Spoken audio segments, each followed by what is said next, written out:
திரு ஜீவ சகாப்தன் மூத்த பத்திரிகையாளர் இணைந்திருக்கிறார். திரு ஜீவா, உங்க பார்வை என்ன? ஒரு நீண்ட இடைவெளிக்கு பிறகு தாவேகாவுடைய கூட்டம் விசில் கிடைத்த உற்சாகத்தோடு தொடங்கி இருக்கிறது. இதுல என்ன எதிர்பார்க்கலாம்னு நினைக்கிறீங்க?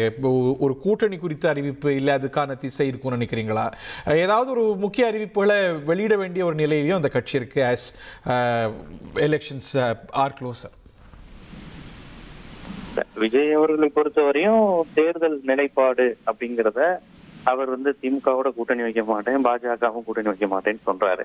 ஆனா திமுகவை மட்டும் தொடர்ந்து விமர்சித்து வந்தாரு. இப்ப சிபிஐ கேஸ் எல்லாம் போனதுக்கு அப்புறம் பாஜகவை தொடர்ந்து விமர்சிக்கிறது அப்படியே நிப்பாட்டிட்டாரு. அநேகமா இந்த இதுல விசில் எல்லாம் கிடைச்ச உடனே நான் தனித்து நிக்க போறேன் அப்படிங்கிற விஷயத்த வேணா அறிவிப்பாரு. அது காரணம் எல்லாருக்கும் தெரியும். அவருடன் வருவார் என்று எதிர்பார்க்கப்பட்ட டிடிவி தினகரன் அவருடன் வரல. ஓபிஎஸ் அவர் பக்கம் வருவாரா அப்படிங்கிறதும் இன்னும் உறுதியாகல. ஸோ இந்த மாதிரியான ஒரு சூழல் இருக்கும்போது அவங்க தனித்து தான் விட்டுருக்காங்க. அவரும் கட்சி ஆரம்பிச்ச காலத்துல சொல்றாரு, என் கூட வந்தீங்கன்னா ஆட்சியில் பங்கு அதிகாரத்தில் பங்குன்னு. முதலில் அவங்க குறி வச்சது விடுதலை சிறுத்தைகளை தான். எப்படியாவது திருமாவளவனை இழுத்துட்டு வந்துடணும் அப்படிங்கறதா அவங்களுக்கு கொடுக்கப்பட்ட முதல் அசைன்மெண்டா இருந்தது. ஆதவ அர்ஜுனா இந்த வேலையை எவ்வளவு ட்ரை பண்ணி பார்த்து கடைசியில் அவரே விஜய் கிட்ட வந்துட்டாரு.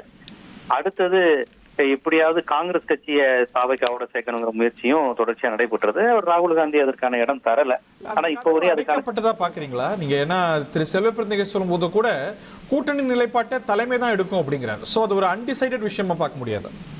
இன்னும் உறுதி செய்யப்படாம இருந்தாலும் ஆனா இப்ப வரையும் எனக்கு தெரிஞ்சு அப்படி போகுது. அதாவது இவங்க ஜோதிமணி அவர்கள், மாணிக் தாக்கூர் அவர்கள், பிரவீன் சக்கரவர்த்தி போன்றவர்கள் சொன்னாலுமே அங்க ராகுல் காந்தியிடம் இருந்து அப்படி எந்த ஒரு விஷயமே வரலையே. பட் அதை டிஸ்கரேஜ் பண்றதும் இல்லன்னு பாக்குறோம்ல. நம்ம ஒரு பக்கம் இந்த எதிர்கருத்தையும் சொல்லிட்டு இருக்காங்க, ஆதரவு சொல்லிட்டு இருக்காங்க. திமுகவுக்கு ஒரு வாரத்துக்கு முன்னாடி டெல்லியில் நடந்த கூட்டத்தில் இத பத்தி பேசாதீங்கன்னு தலைவர் சொல்லியிருக்காருங்கிற ஒரு நிலைப்பாடு எடுத்திருக்காங்க. பேசாதீங்கன்னு சொல்லியிருக்காங்களே தவிர கான்கிரீட்டா ஏங்க நாங்க அதே கூட்டணியில் தானே இருக்கோம், அதுதாங்க முடிவாயாச்சு அப்படின்னு மூடல் இல்ல.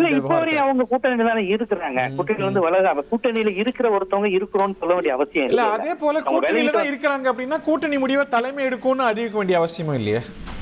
இல்ல அதாவது ஆட்சியில் பங்கு, அதிகாரத்தில் பங்கு, அதிக இடங்கள் இது குறித்து எடுக்கும். ஏன்னா அதுதான் அங்க பெரிய டிஸ்பியூட் ஆச்சு. இப்ப நீங்க மாணிக் தாக்கூர் கூட நான் காங்கிரஸ் திமுக விட்டு விலகிட்டோம்னு சொல்லல. பிரவீன் சக்கரவர்த்தி மட்டும் தான் அப்படி வித்தியாசமா பேசிக்கிட்டு இருந்தாரு. மற்ற எல்லாரும் கூட நாங்க கூடுதல் டிமாண்ட் கேட்போம், அதிகாரத்தில் பங்கு கேட்போம், அமைச்சர்கள் ஆகணும், நாங்க 50 வருஷமா சும்மா இருக்கோங்கிற மாதிரி தான் கேட்டாங்க. திமுக விட்டு விலக போறோம்னு சொல்லல. பட் ஆனா இன்னைக்கும் காங்கிரஸ் விலகுதோ இல்லையோ ஒரு சிப்பாக விஜய் ஆப்ஷனை பயன்படுத்துதுன்னு பாக்குறோம்ல.